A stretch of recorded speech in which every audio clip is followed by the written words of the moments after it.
Om Shanti.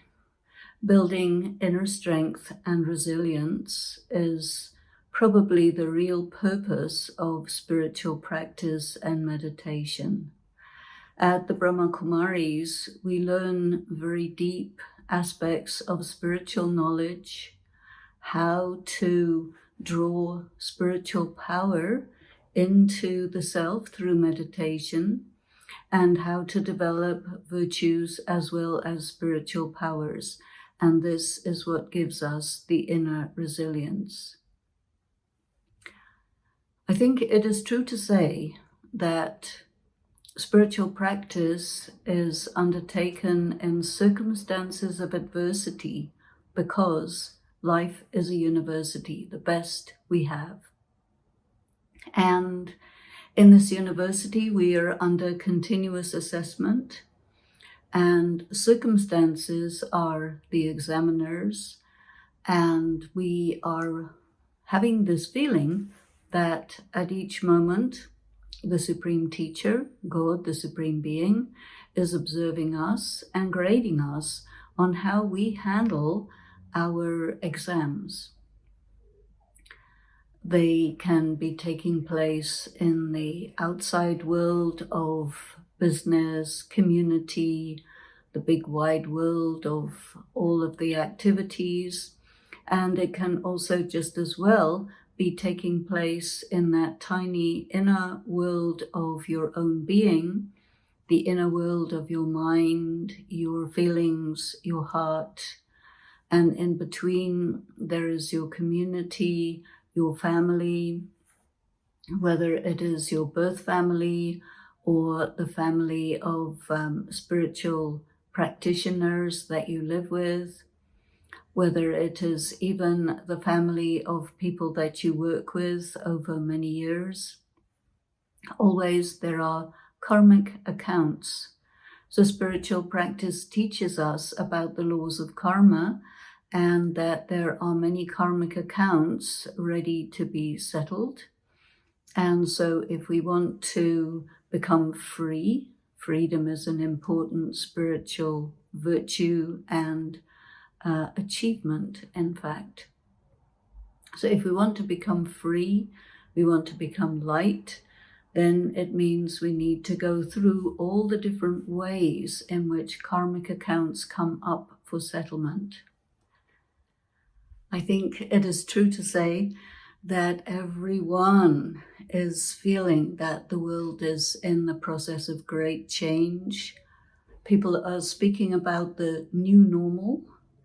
After the lockdown, people are hoping, will we be free from lockdown anytime soon?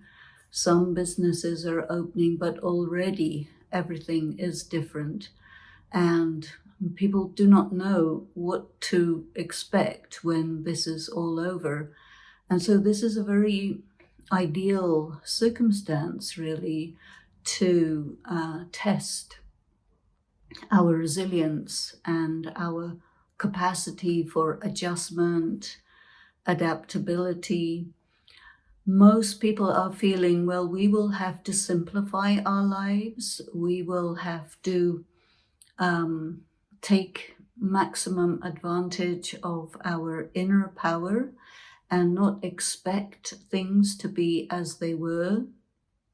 We should not expect people to be as available to us as they used to be. And we should not expect circumstances to be as easy. When things are more difficult, sometimes a person can feel, I don't think that I am up for this. I don't think that I can manage this. But when you meditate, when you study, what happens is you're taking awareness, you're taking clarity, you're taking energy from the divine, and your perspective on change is different. We look at change as a great opportunity. We learn in our practice to flex with the unexpected. We learn to be in situations that maybe are not fair, maybe are not justified, maybe are not reasonable, but we learn to flex with it anyway. We learn to live with people of many different backgrounds, different cultures, different mentalities and attitudes, which some people would feel this is impossible.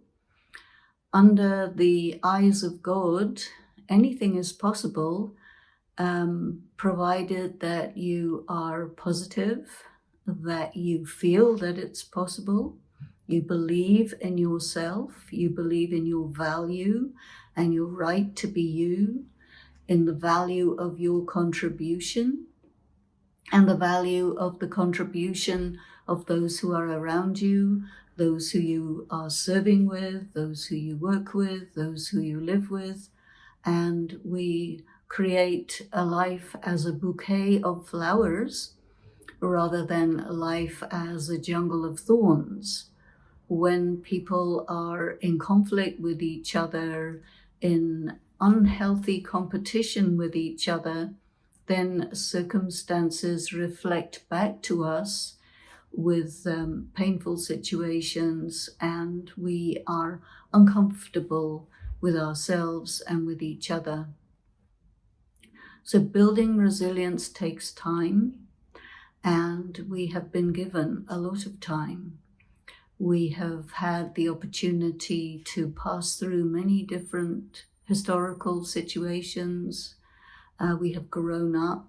We have acquired the wisdom of our own practice and the wisdom of seeing the great ones go before us and watch them, how they handle their situations, whether it's illness, whether it's opposition, whether it's any kind of difficulties from any source, with courage, with fortitude, with a certain amount of humor, because after all, this is called the game of life.